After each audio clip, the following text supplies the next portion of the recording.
Tim Hamlet's on the other team. Good news is Tim's pretty terrible this game, so that's the truth. Very proud. They played a very sharp, very on top of their game Eclipse today, and really excelled at nailing, unfortunately, 07. When they gave him that little bit of breathing room, he took it.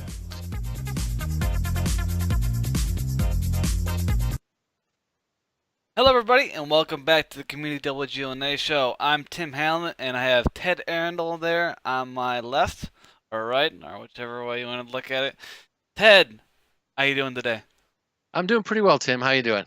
I'm doing fantastic. We're recording this on Sunday and there's quite a hefty football game going on right now. Yeah, I understand people are watching the New England Patbacks versus the Atlanta Chickens or something like that.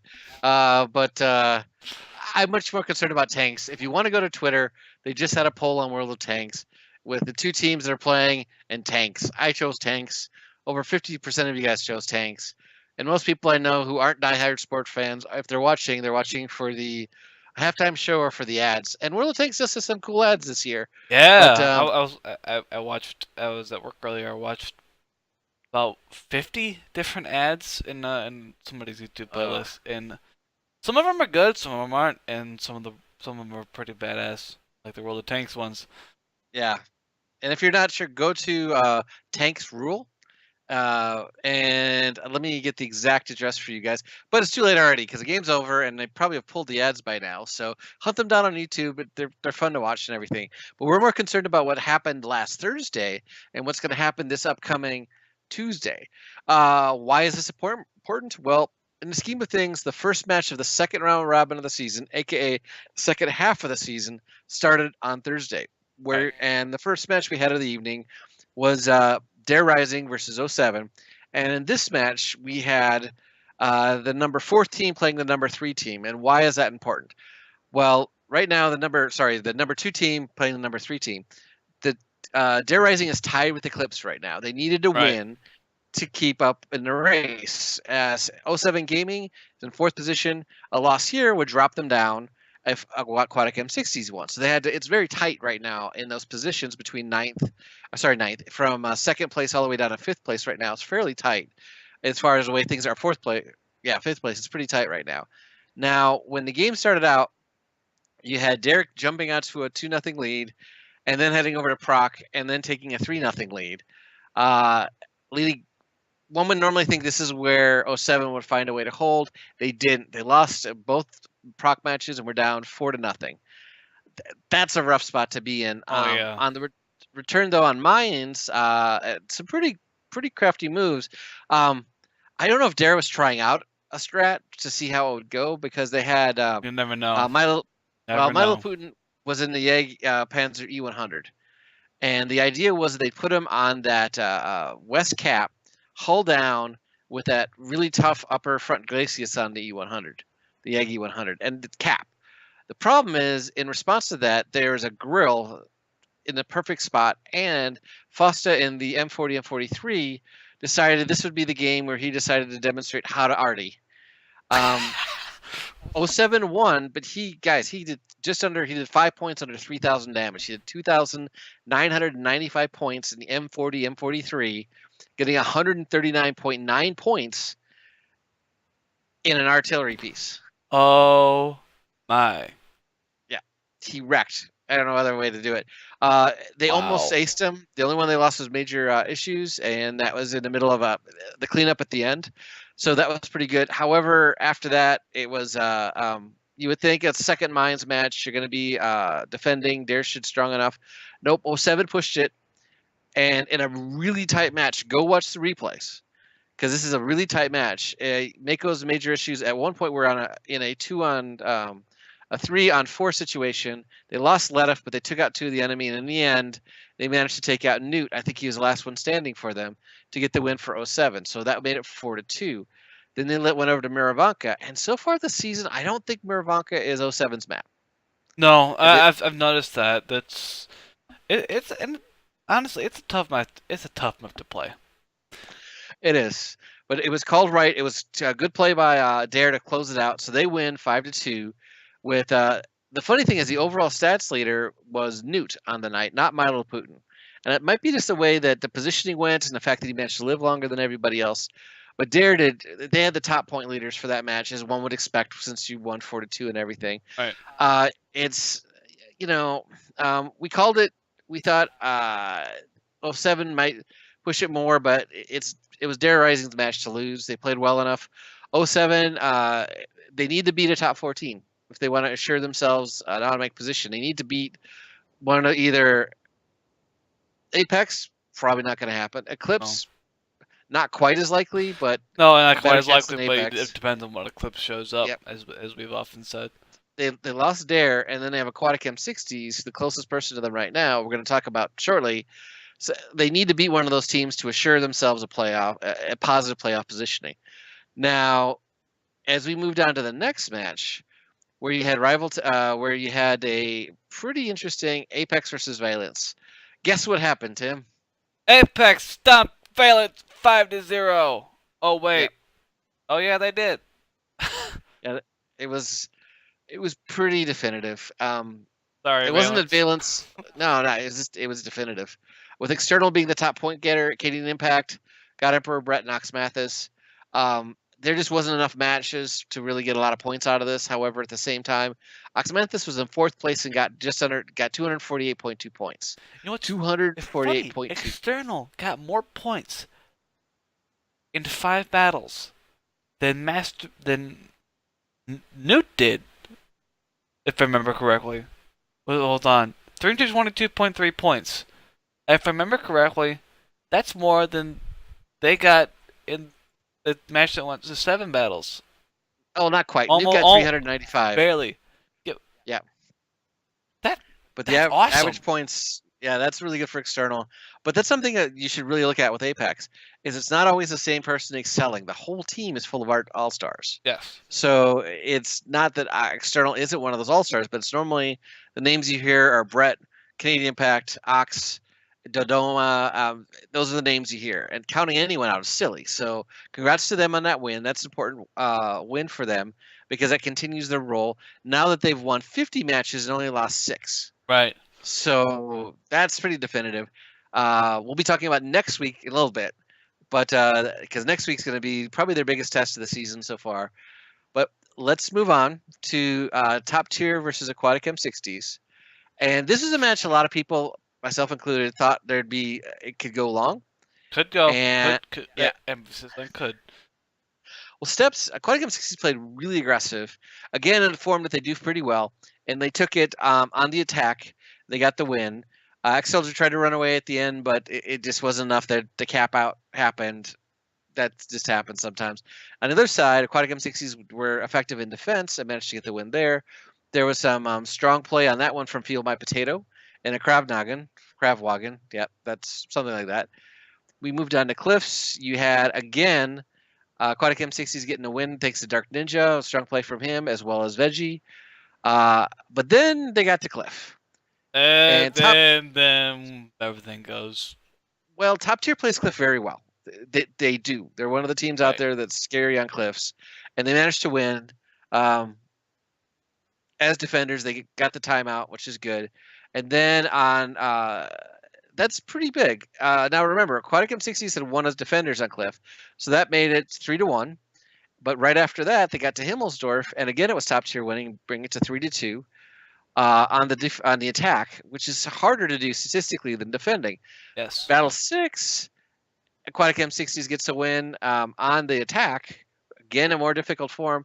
And then on Moravanka, it was just a matter of there was strong play from Delth on Top Tier, but there just didn't seem to be enough cohesion. That's what I noticed. It didn't seem to be behaving, how I put it, as team-like as they could have been. I think they committed too early to some of the center area, which is always a difficult one to manage. And though they split the south cap from the hill defense, they couldn't take advantage of it to kill the south cap fast enough, the tanks from the south cap. They tried a triple cap, and it almost worked, but it was still 4 seconds out when they got recapped. Then they had to reset their team and try to reset it, and by then it was just too late. I know Rude Awakening will be incredibly disappointed by this. He's not going to be happy at all with their performance or with his, with the strats that came up for it. So it's disappointing for them. It made for a fairly interesting play. But then we get on to the last match. Well, of the evening. let's not forget to point out that Aquaticum 60s, Mr. Man, Dark Ninja, My Potato, and X Soldier were the top 4, all scoring above 300 points. So, and if you're looking at above 300 points, you also had Bales and you also had Delph. Right. So those are pretty impressive to get 300 out of 7 games. I mean, that's good, especially if you're the 7th player and you're still getting over 300. So that's something to keep in mind. Now remember, X Soldier for top tier, Delph for top tier, but that meant that they were, even on the losing side, they were able to scrape up a decent point total. Because anything above 250 is good. You want above 300, but anything above 250 will keep you in the hunt. Wouldn't you agree, Tim? Yes, that's yeah. It's I'm looking at some of the, specifically Mr. Man here. For example, on Cliff, for top tier 1 and Battle 4. Mr. Man was the only tank alive at the end for Aquatic M60s and attacking. 58.1 points, 2300 damage, 2351 damage. Yeah, it's just, or when he capped out on steps on Battle 1. Remember, guys, capping points, especially when that's what wins the game, that's a lot of points. It is. It's helpful to get, and also just keep that in mind because some guys that are in heavy tanks aren't going to be the ones getting caps most of the time. There's some maps like Ghost Town and Himmels where all bets are off, but especially Ghost Town. But you got to remember that if you want a cap style player, funny, a T1 Diabetic got a fair amount of points because he capped. Right. Because he picked up cap points. He may not have gotten all of them, but he did pick up some.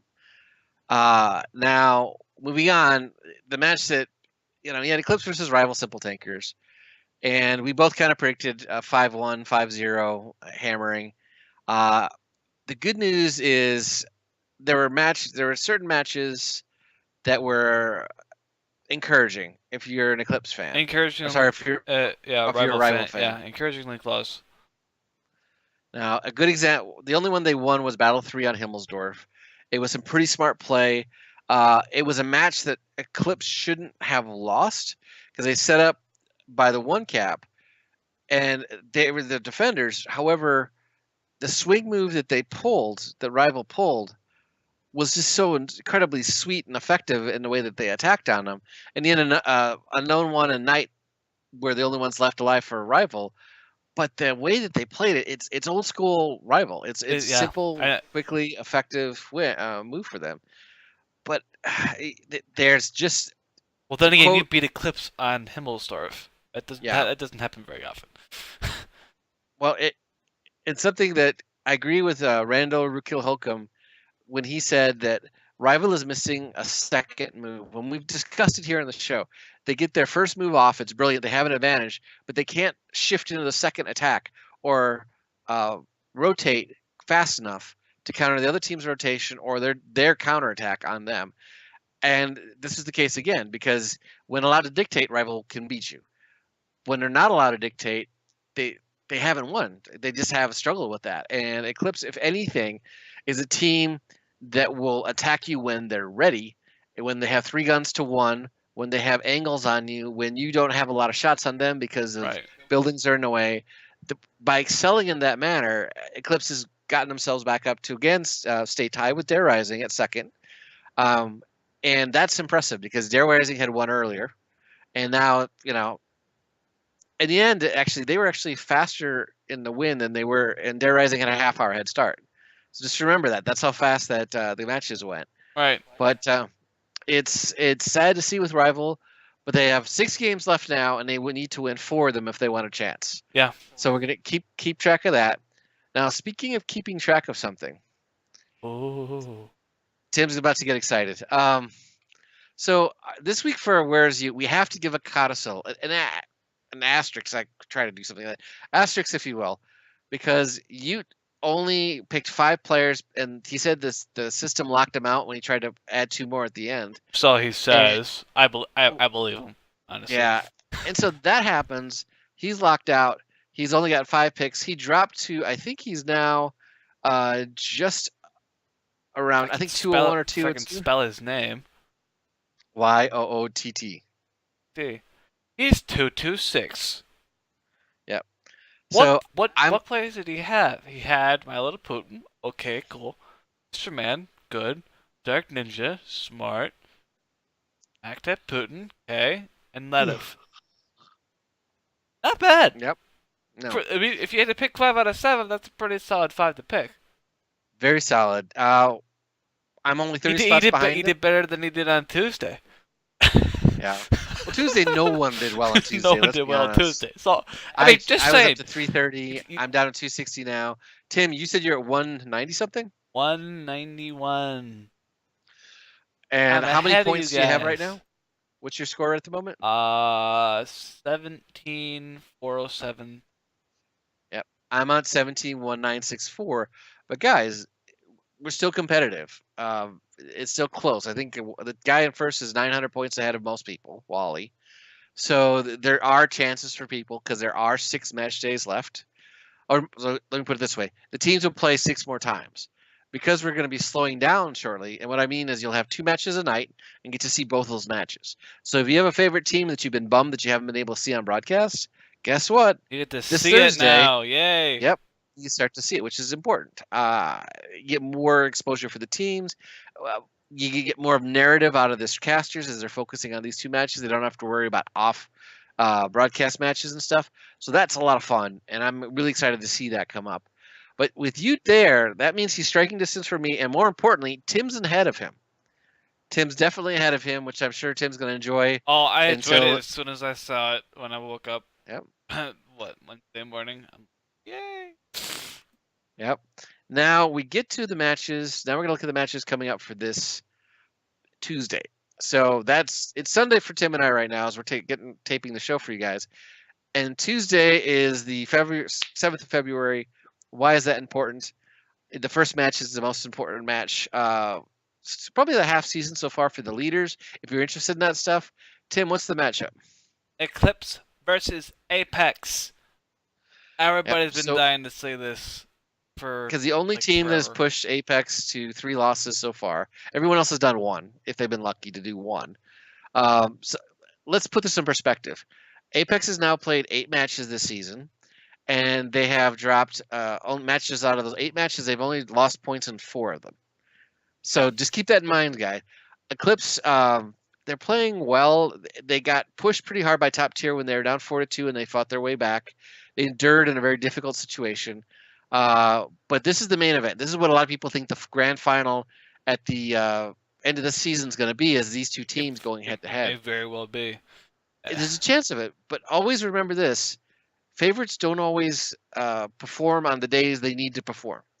There's numerous times to that. Back in the day when you had a final that had the Cunninghams, which is essentially Apex with a few more players now. You had Cunninghams, you had Simp, you had these Elevate, and you had I Love Lamp. No one thought I Love Lamp would be able to get by Simp. They were. One part madness, one part crazy, and a few other different things. Tim and I have some really good friends on there. Shout out to Starshield and Maraxis and Russell's got X Soldier was on the team, Aggressor's on the team. It's Baby Halo's on the team now, Dr. Baby Halo. But you have all these great players that sometimes they can excel beyond the expectations of themselves, and that's what happened with I Love Lamp.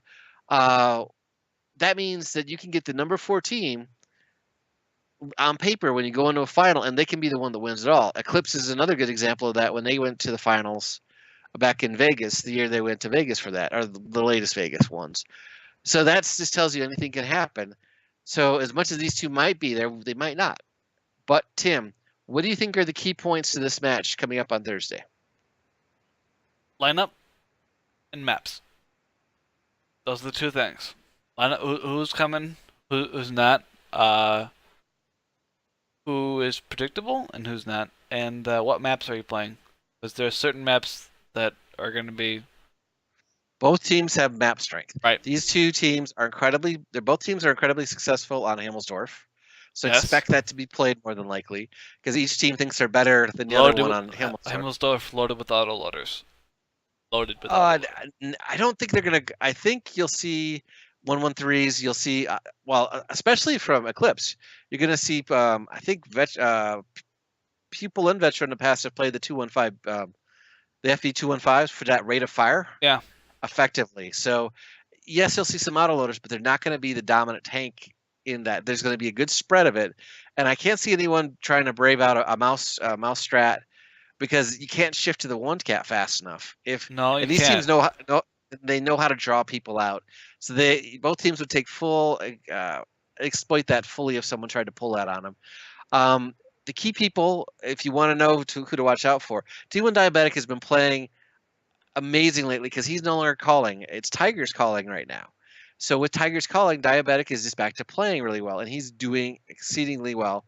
He's only picked by under 6% of the players right now, where Vetro's picked under 48% of the people. So just under half always pick Vetro. Raise my hand on that one. There's a lot of strong players out there. Master People has not had a point-heavy season, but where he's been very strong is in the right place at the right time when needed. Yes. He may not have tons of points right now, but he's matured to the point where he's a player who can be put in any situation and carry as needed. He's very, very good. He's excellent. So just think, oh, he must not be playing well. No, guys, his role has changed. Would you agree with that, Tim? Yes, I would agree with that. And he also hasn't been in the starting lineup for several weeks. Not because he's not good enough. But the starting lineup is that good. Yeah, but I think you're going to see a lot of different. The rosters may be important. I think maps are going to be key, but also confidence. And what I mean by confidence is, if Eclipse would have had to play Apex right after they lost to Dare. Oh yeah, that would have been. Yeah. Eclipse is a team that thrives on confidence. Their swagger. If they don't have their swagger, I think they're more vulnerable than when they have their swagger. That's just the nature of the team. They're a team that believes in themselves, and if there's that self-belief's not there, it shows that the holes in the armor, if you will. And that's not a criticism. It's just the way the team has functioned over as long as they've been. Is that self-confidence? Early on, there was a quiet self-confidence that picked up, and Master Pupil has a fair amount of swagger to him, and that's a positive thing. It's a good thing for the team. And now this year, they're in a position where, if you look at their record for the last since they lost to Dare, they've been solid, good. They've played an incredibly contained game, and they've gone back to playing their game. They're not forcing themselves to play someone else's game. Their victories have been over. If you look at their wins since then, as they beat top tier in that classic overtime since they lost to Dare that I mentioned earlier. They endured that challenge. Then they crushed Valence 5-1. Then they went on to play. They hammered out 07 5-0.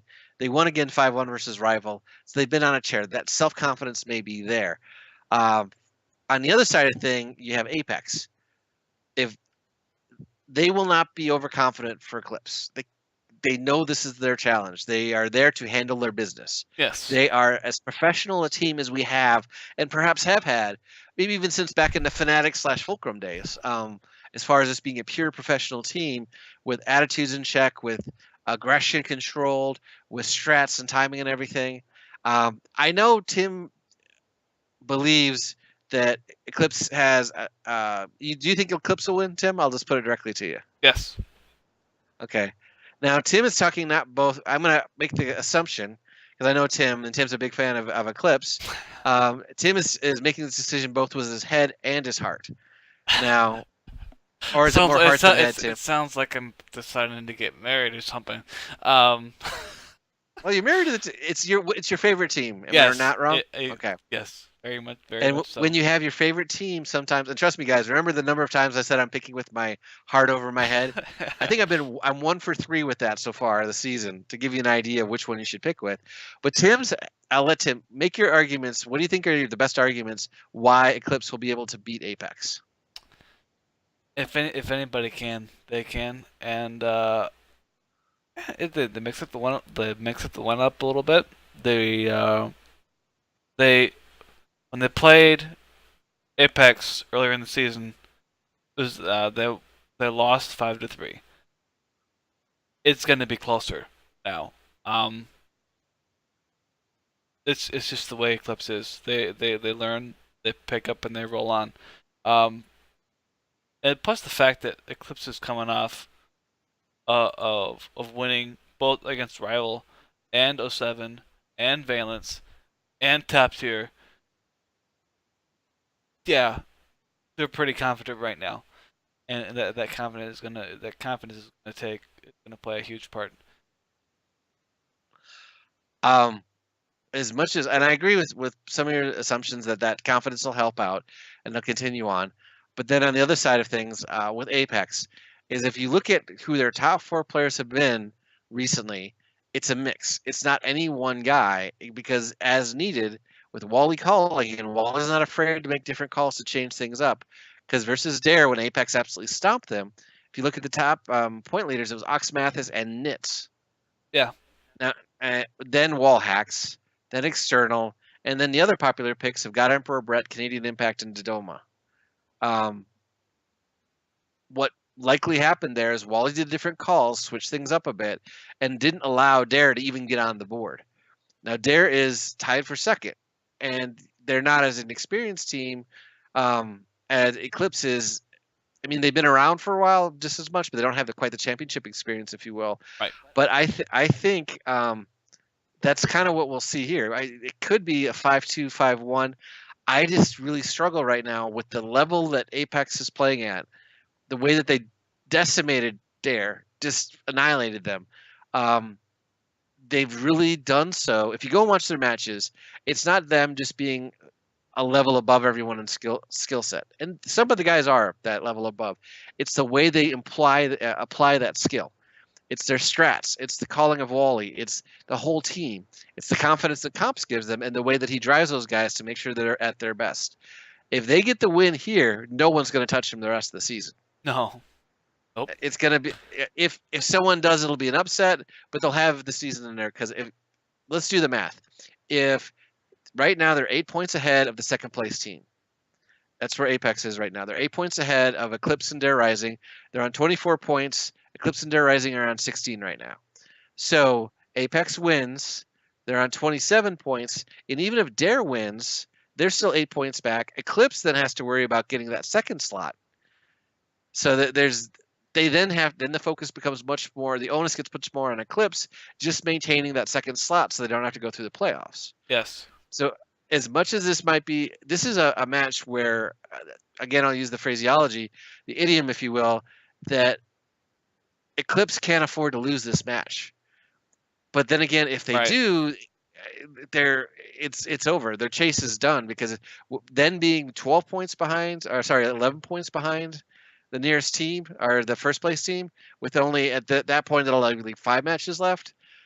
Barring a meteor strike on all of Eclipse or Apex's players, they're not going to drop more points than that.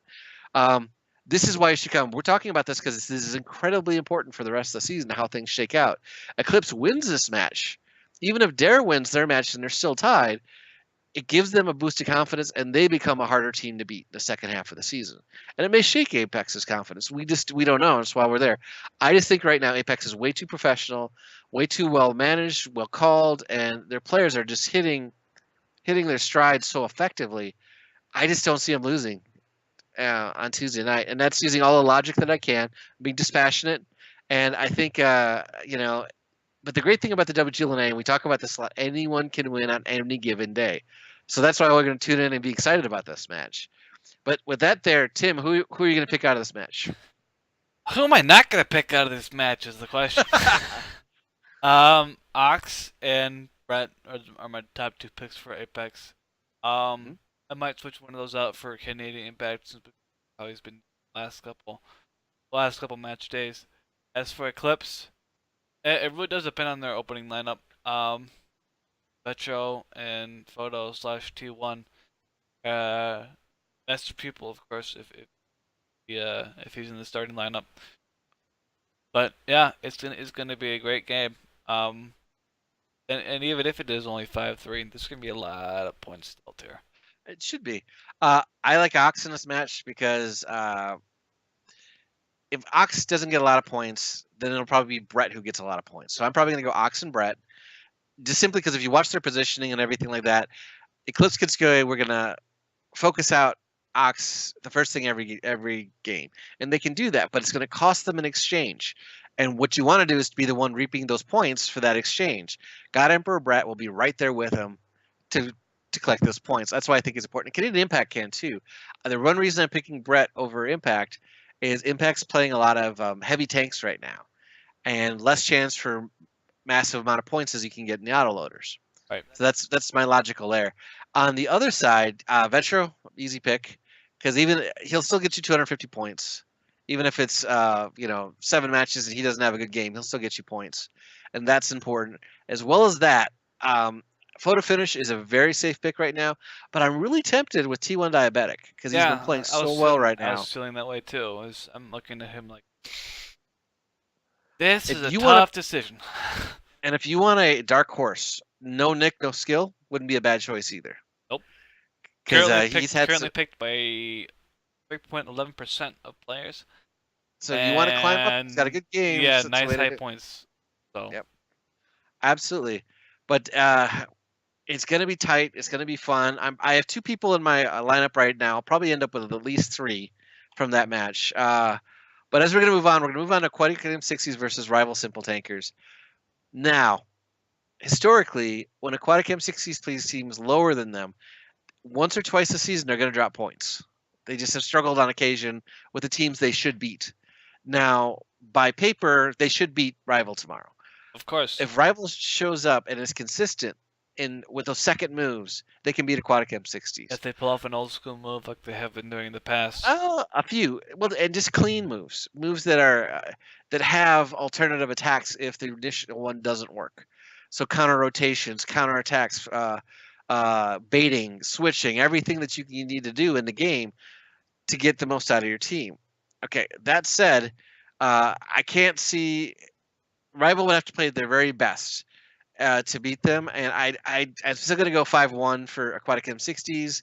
I'd If go you more want to like pick, a 5-2 or 5-3. they're possible of that, but right now Aquatic's on a roll. Aquatics are now on 3 games in a row that they've won, so they're on a win streak, and it's gotten them all the way up to 3rd place right now. So that's impressive, and that needs to be recognized.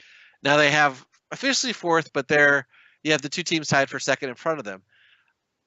But Aquatic M60 wins this, they take another step to catching up to those teams, especially since they know that they're either going to, if they win, they're either catching up on the leader or they're catching up on one of the 2nd place teams. So it's a no. Right. They're in a positive position. Yeah. Yeah. It's And where you can't lose. If you lose, you're good. Yep.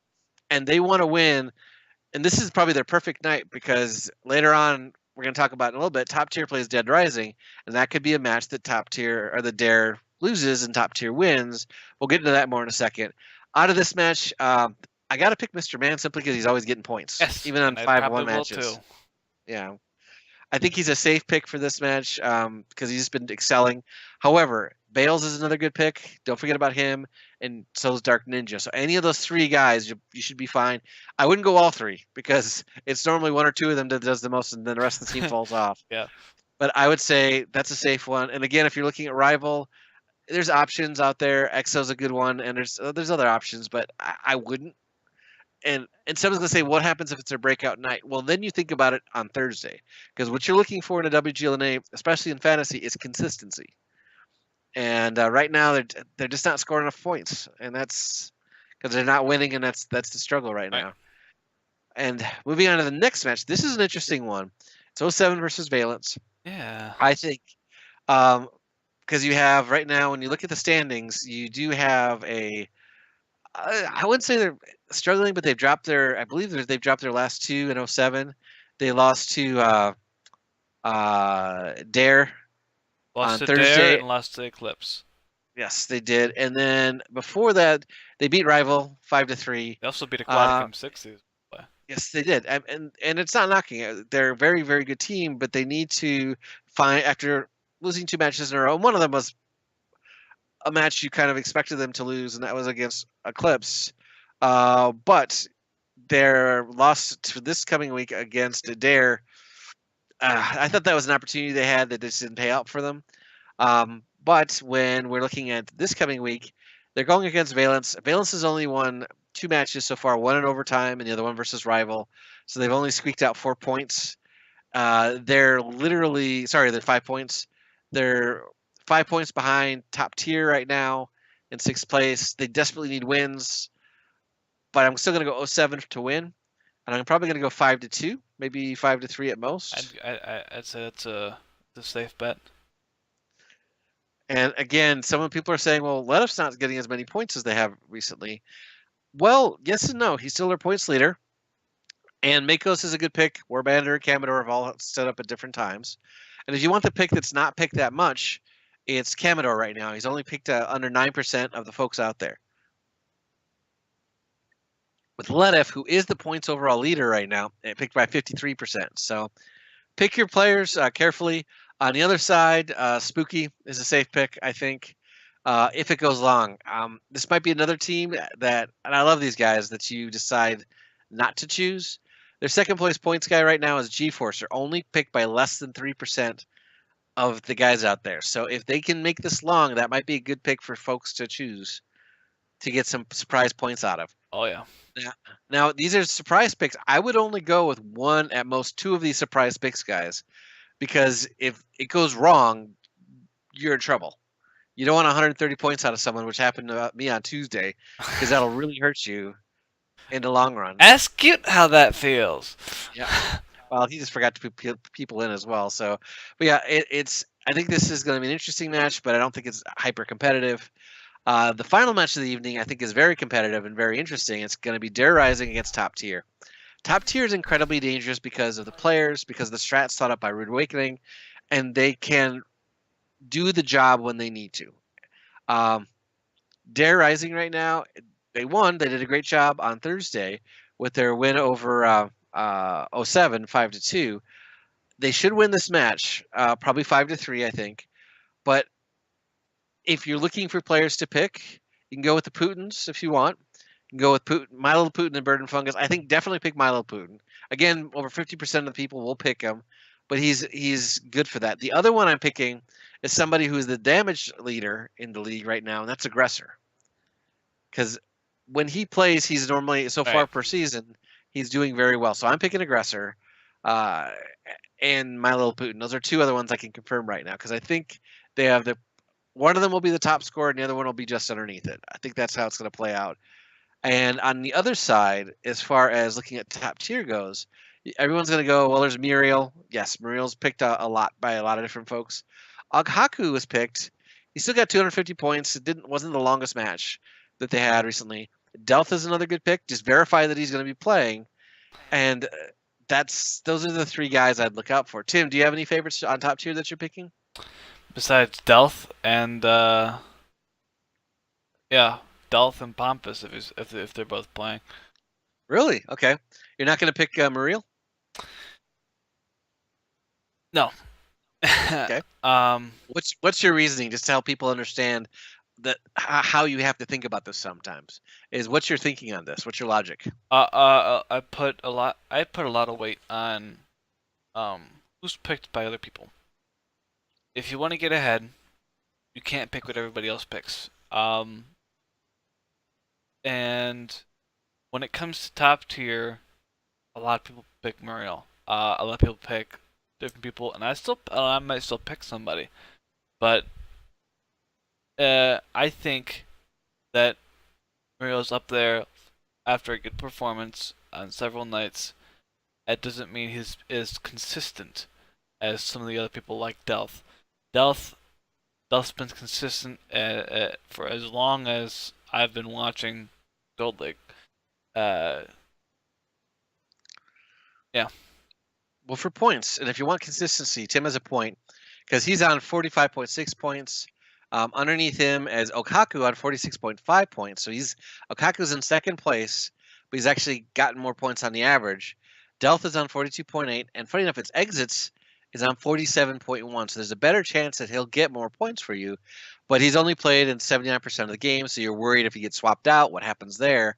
And anyone can get swapped out, guys. Not Pompous. My Little Putin got swapped out Not Milo Putin. Sorry.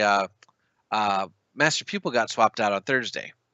So you just have to look at the situation and what's happening within that. So for me, the ones that are kind of a reach and people aren't always picking are Aggressor.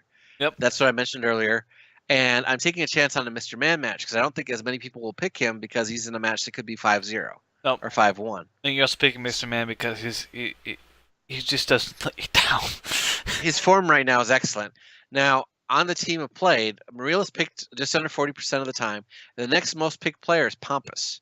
Now, early in the season, before people were figuring out the meta of the S-Tank, he was just reaping points. He was very good at that. Since then, things have changed. People are starting to look at the meta a little bit different and how to read things and play within themselves. He still is incredibly dangerous, but he's the second most picked guy. But if you look where he is in the average points down, he's dropped a bit because he's a feast or famine player. Wouldn't you agree, Tim? Right. He'll bring you 400 points at the end of one match, and then the next week he'll bring you 265. He should bring over 250, so don't worry about that. But still, if you want to take a chance, I think Tim nailed it. And more importantly, even if he doesn't pay off for you, he's not going to sink you. He's going to bring you a decent amount of points. So just keep that in mind. That's a very good point, Tim. I'm not sure on Mario myself right now, and that's simply because I don't know. I may go with Okaku again, and I might go with Exits again. Yes. I want to see how those two play out. I think this is going to be a fun match. I think we're in for a pretty competitive match, guys. So we're going to see how it all plays out. But definitely tune in this coming Tuesday. Matches begin at 5:30 Pacific time. Also, if you want to see the Facebook Live, look up WGL Network and watch Rockstar and Rookhill talk about the games upcoming for that evening. Make sure you follow Eclipse. Apex doesn't have a social media thing, so you can't. But more importantly, check out Eclipse to make sure what the roster is going to be. Tim has a very solid point on the fact that their roster is crucial. If they throw in a few things, if they swap some people up, you have to measure that. And especially if you're looking at picking players, if they're starting Master People and are not starting somebody else, then look at that role that he's adapting. If they're a front guy getting a lot of points, maybe think about starting them. If Vetro's not playing and Master People is, pick Master People instead of Vetro. Because the odds are he's going to be in that role that Vetro was in. So think of it as, football, we'll go back to the big silly game that's going on today. If you want people that can come in and replace when someone gets injured or disconnected in our cases. So look for who gets swapped and who comes in and comes out. T1 Diabetic gets swapped out for Master People. People's not a bad pick at all. Because if you've seen the positions T1's been taking lately, that's a good example as well because he's been doing well points-wise. So keep all those things in mind. Follow us on the Community WGLNA Twitter page. Follow the Hamlet on Twitter. BTED72 on Twitter as well. Any information we get.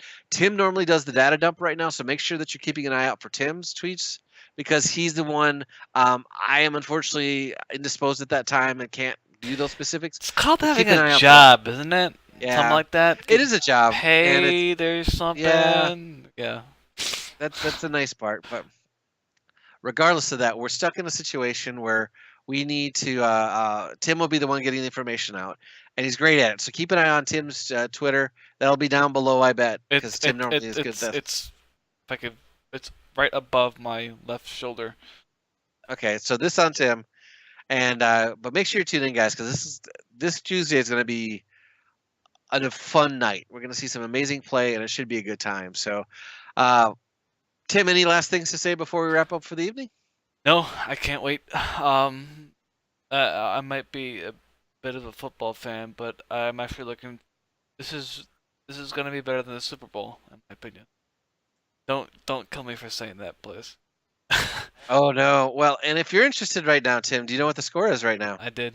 I just looked. Yeah, it's 21-0 Atlanta Sea Chickens over the Pat the Backs, who have 0 points right now.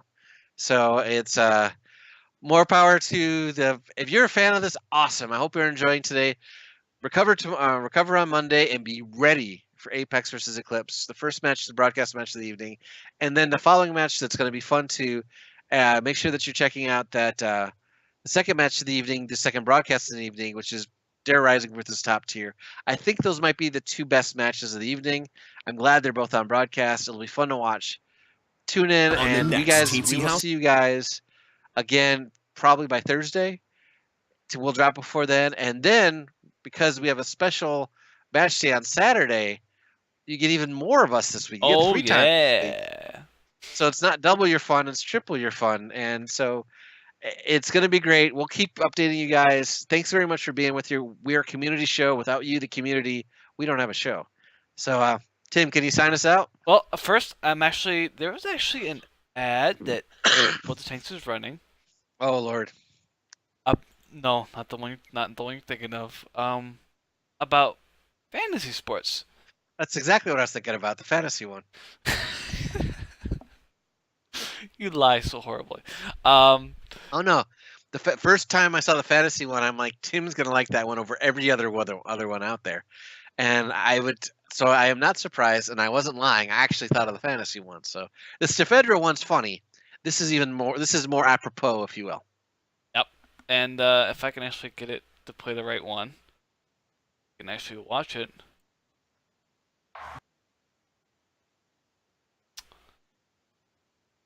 Because I'm powerful like that.